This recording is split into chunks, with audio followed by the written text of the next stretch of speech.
Welcome back to everyone in my YouTube channel. आज हम लोग फिर से स्टार्ट कर रहे हैं इनकम टैक्स, और उसमें भी टॉपिक होगा जो बजट 2024 में जो अनाउंस की थी फाइनेंस मिनिस्टर, उसमें आज हम लोग जिक्र करते हैं कि इस बार का जो टैक्स का स्लैब रेट क्या है, उस पर हम लोग आज डिस्कस करने वाले हैं। तो देखते हैं यहाँ पे टैक्सेशन स्लैब रेट में क्या होती है। एक ओल्ड टैक्स रिजीम होती है और दूसरा होती है न्यू टैक्स रिजीम। आज उस पर देखते हैं स्लैब का रेट क्या है, ताकि हम लोग इनकम का कंप्यूटेशन कर सकते हैं।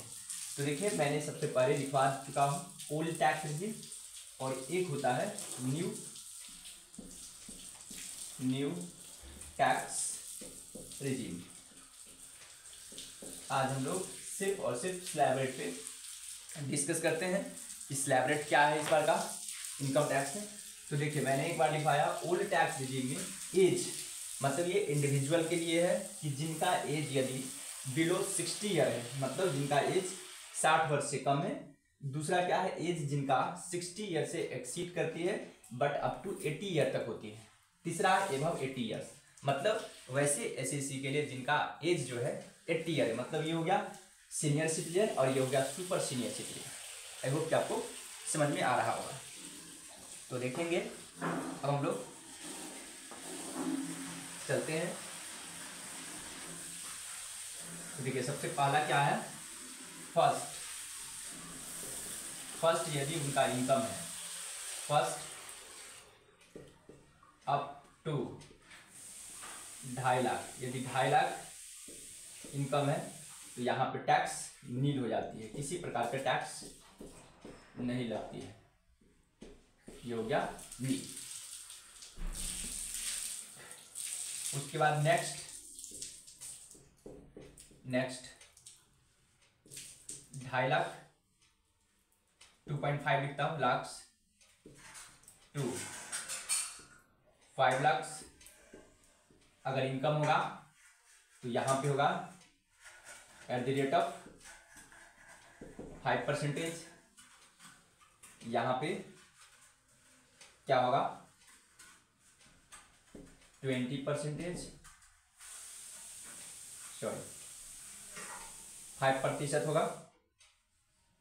यहां पे नील हो जाती है, यहां पे नील और ये भी नील हो जाती है। ठीक है, आई होप कि आप लोग समझ पा रहे होंगे।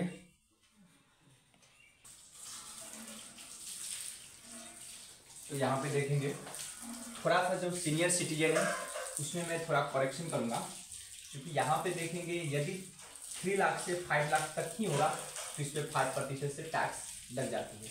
मैं यहाँ पर एक और स्लैब बना रहा हूँ। अगर मान के चलिए 3 लाख टू 5 लाख रहेगा,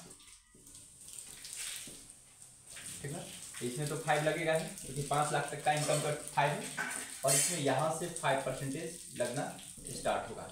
इसी को याद रखेंगे, और ये नील होगा, ठीक ना। यानी कि 3 लाख टू 5 लाख तक होगा तभी सीनियर सिटीजन को टैक्स लगेगा। इसका मतलब ये हुआ कि 3 लाख तक कोई भी सीनियर सिटीजन को टैक्स नहीं देना पड़ता है, इसलिए मैंने यहाँ पे लिखवाया हूँ। चाहेंगे तो इसमें तो दोनों में लगेगा टैक्स। यहाँ पे अगर 3 लाख से एक्सीड हो जाता तो यहाँ पर टैक्स लग जाता, तो यहाँ पर मैंने लिखवा दिया हूँ सिर्फ स्पेशल इसके लिए। उसके बाद क्या होगा, नेक्स्ट होगा 5 lakh to 10 lakh 2 3 4 5 6 at the rate of, यहाँ पे होगा 20%, ये भी चलेगा 20%, और ये भी रहेगा आपको एट द रेट ऑफ 20%। इसका मतलब ये हुआ कि सुपर सीनियर सिटीजन को 5 लाख तक के इनकम पे किसी प्रकार को टैक्स नहीं देनी है, और जो सीनियर सिटीजन है उसको 3 लाख तक का इनकम पे टैक्स नहीं देनी है। उसको 3 लाख से एवं यदि 5 लाख के बीच जो इनकम होगा उस पर देना पड़ेगा 5%। उसके बाद 5 to 10 सबका सेम रेट होती है। उसके बाद देखेंगे एवं यदि इनकम एसएससी का है 10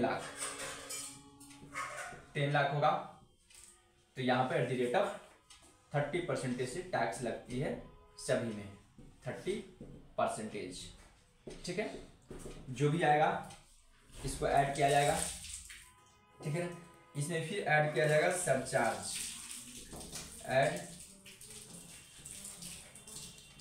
सरचार्ज को ऐड कर दिया जाएगा, जो भी होगा सरचार्ज, ठीक है। सरचार्ज को ऐड कर दिया जाता है, सरचार्ज को ऐड करने के बाद जो इनकम आएगा उस पर ऐड की जाती है, add health and higher education cess at the rate of 4% इन सभी में होगा, ठीक है। तो ये जो निकल के आएगा ये कहलाएगा आपको टैक्स लायबिलिटीज। आई होप कि आप लोग को समझ में आ गई होगी। इसका मतलब ये हुआ, ये जो मैं निकाल रहा हूँ असेसमेंट ईयर 25-26 के लिए हुआ और फाइनेंशियल ईयर 24-25 के लिए हुआ, और इससे पहले क्या थी, फाइनेंशियल ईयर 23-24 के लिए और असेसमेंट ईयर 24-25 के लिए था, वो इनकम का टैक्स का रेट या स्लैब रेट दोनों सेम माना गया और माना क्या गया है भी। तो ये आपको कहलाएगा टैक्स लायबिलिटी। और एक चीज और याद रखेंगे, अगर इंडिविजुअल का इनकम अप टू, यहाँ पे क्या है, रिबेट भी लेस होती है, तो रिबेट याद रखेंगे, rebate under section 87A available, ठीक ना, इनकम अप टू 5 लाख। यदि एसएससी का इनकम 5 लाख तक होगा तो उनको रिबेट मिलेगा अंडर सेक्शन, किसके अकॉर्डिंग, अंडर सेक्शन 87A के अकॉर्डिंग क्या मिलेगा, रिबेट मिलेगा। कैसे एसएससी का, जिनका इनकम, एसएससी पहला नंबर तो वो इंडिविजुअल होनी चाहिए, और जिनका इनकम 5 लाख तक होगा तो वैसे सभी एसएससी को अवेलेबल मिलेगा रिबेट कितना, 12,500, ठीक है, 12,500 रुपया तक छूट मिलेगी। अब आते हैं न्यू टैक्स रिजीम में, यहां पे कैसे कैलकुलेशन होगा वो देखेंगे। न्यू टैक्स रिजीम का कैलकुलेशन जब भी होगा तो यहां पे होगा आपको फर्स्ट अप टू 3 लाख, अगर इनकम 3 लाख तक हो तो एट द रेट ऑफ, यहाँ पे टैक्स का रेट क्या होगा, नील होगा, ठीक है। फिर नेक्स्ट, यदि उनका इनकम 3 लाख टू 6 लाख हो तो एट द रेट ऑफ 5%, कितना से लगेगा, 5%। फिर नेक्स्ट, यदि उनका इनकम 6 लाख टू 9 लाख हो एट द रेट ऑफ 10% से टैक्स लगेगा। यदि उनका इनकम नेक्स्ट फिर होगा नेक्स्ट, यानी कि 9 लाख टू 12 लाख होगा तो टैक्स लगेगा एट द रेट ऑफ 15%। फिर नेक्स्ट कहता है, नेक्स्ट यदि 12 लाख टू 15 लाख होगा इनकम तो वैसे एसएससी को लगेगा एट द रेट ऑफ 20%।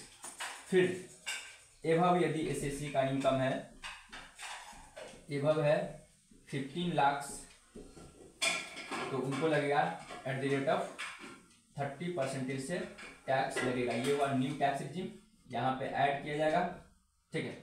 अब इसमें फिर ऐड होगा, सेम चीज रहेगा, ऐड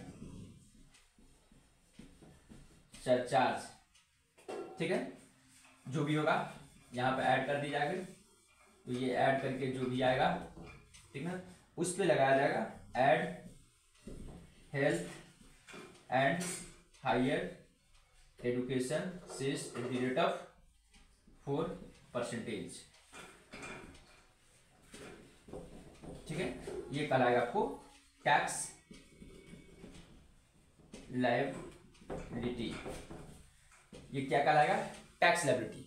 और हमेशा याद रखेंगे न्यू टैक्स रिजीम में जो आपको रिबेट मिलती है अंडर सेक्शन 87, यहां पे भी मिलेगा रिबेट, हमेशा याद रखेंगे रिबेट अंडर सेक्शन 87A के अकॉर्डिंग, ठीक ना, अप टू 25,000, 25,000 रुपया तक रिबेट मिलेगा। कब? जब एसएससी का टोटल इनकम 7 लाख तक ही हो। इफ, यहाँ पर लिख देते नोट्स में, इफ इनकम नॉट एक्सीडिंग